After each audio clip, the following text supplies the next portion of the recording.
नमस्कार दोस्तों, book audio में आपका स्वागत है। मैं हूं आपकी दोस्त आरजे सरिता और आज मैं आपके लिए लेकर आई हूं पूनम अहमद जी की कहानियों का संकलन कभी अपने लिए। इसी श्रृंखला में आज की कहानी का नाम है कब जाओगे प्रिय। तो बने रहिए मेरे साथ और सुनते रहिए बुक ऑडियो। अपना बैग पैक करते हुए अजय ने कविता से बहुत ही प्यार से कहा, उदास मत हो डार्लिंग, आज सोमवार है, शनिवार को आ ही जाऊंगा। फिर वैसे ही बच्चे तुम्हें कहाँ चैन लेने देते हैं, तुम्हें पता भी नहीं चलेगा कि मैं कब गया और कब आया। कविता ने शांत गंभीर आवाज में कहा, बच्चे तो स्कूल और कोचिंग में बिजी रहते हैं, तुम्हारे बिना कहाँ मन लगता है। सच, मैं कितना खुशहाल हूँ जो मुझे तुम्हारे जैसी पत्नी मिली। कौन यकीन करेगा इस बात पर कि शादी के 20 साल बाद भी तुम मुझे इतना प्यार करती हो। आज भी मेरी टूर पर जाने पर उदास हो जाती हो। I love you. कहते कहते अजय ने कविता को गले लगा लिया और फिर बैग उठाकर दरवाजे की तरफ बढ़ गया। कविता का उदास चेहरा देखकर फिर प्यार से बोला, डोंट बी सैड, हम फोन पर तो टच में रहते ही हैं। Bye, take care. कहकर अजय चला गया। कविता दूसरी फ्लोर पर स्थित अपने फ्लैट की बालकनी में जाकर जाते हुए अजय को देखने लगी। नीचे से अजय ने भी टैक्सी में बैठने से पहले सालों से चले आ रहे नियम का पालन करते हुए ऊपर देखकर कविता को हाथ हिलाया और फिर टैक्सी में बैठ गया।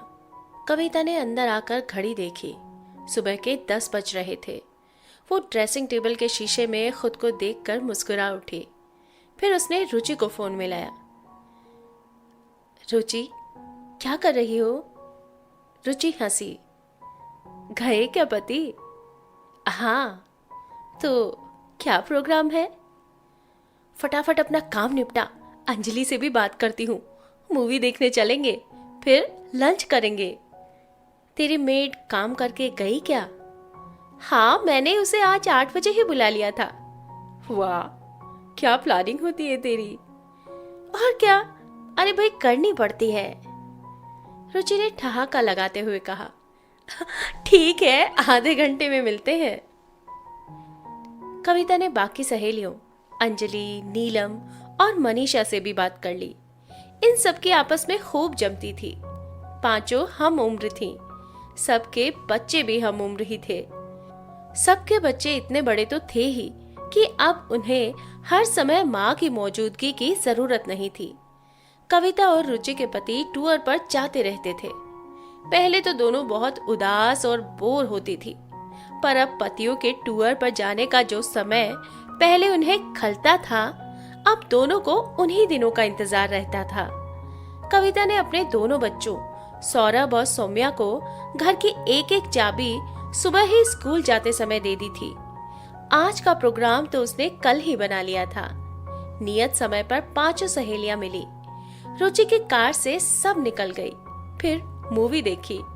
उसके बाद होटल में लंच करते हुए खूब हंसी मजाक हुआ।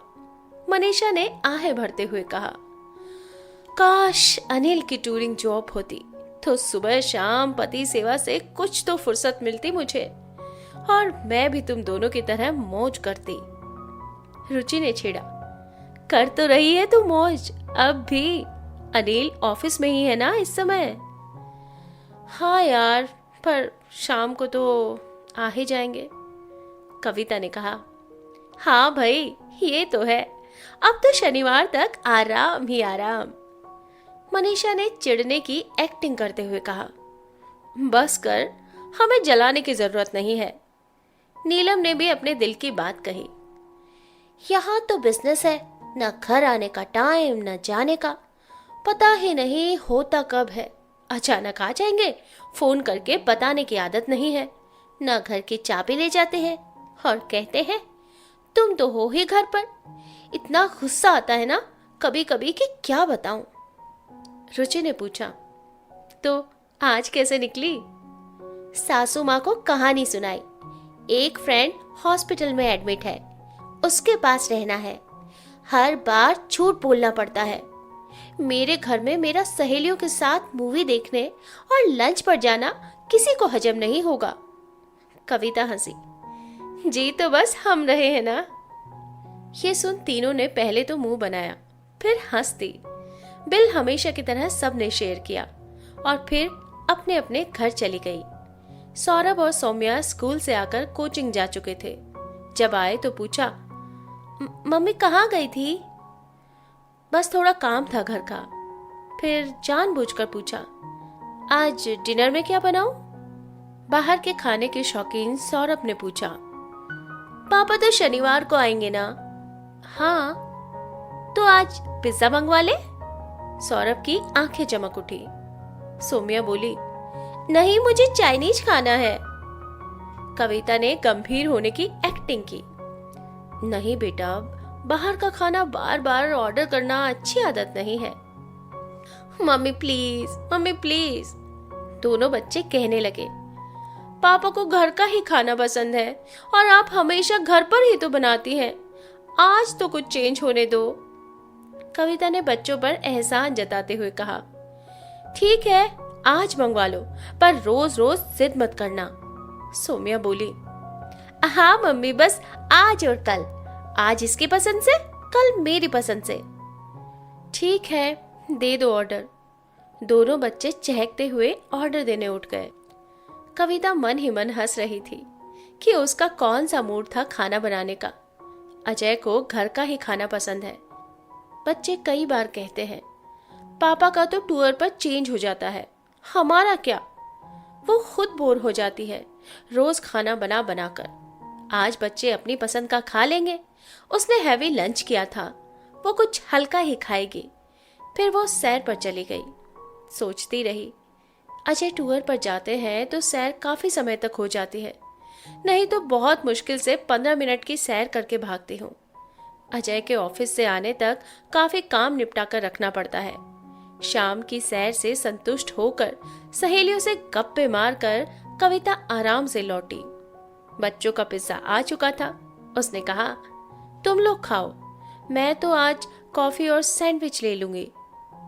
बच्चे पिज्जा का आनंद उठाने लगे। अजय से फोन पर बीच बीच में बातचीत होती रही थी। बच्चों के साथ कुछ समय बिताकर वो घर के काम निपटाने लगी। बच्चे पढ़ने बैठ गए। काम निपटाकर उसने कपड़े बदले, गाउन पहना, अपने लिए कॉफी और सैंडविच बनाए और बेडरूम में आ गई। अजय टूर पर जाते हैं तो कविता को लगता है उसे कोई काम नहीं है। जो मन हो बनाओ, खाओ, ना घर की देखरेख, ना आज क्या स्पेशल बना है जैसा रोज का सवाल। गजब की आजादी। अंधेरा कमरा, हाथ में कॉफी का मग और जगजीत चित्रा की मखमली आवाज के जादू से गूंजता बेडरूम। अजय को साफ सुथरा चमकता घर पसंद है। उनकी नजरों में घर को साफ सुथरा देखकर अपने लिए प्रशंसा देखने की चाह में ही वो दिन रात कमर तोड़ मेहनत करती रहती है। कभी कभी मन खिन्न भी हो जाता है कि बस यही है क्या जीवन। ऐसा नहीं है कि अजय से उसे कम प्यार है या वो अजय को याद नहीं करती।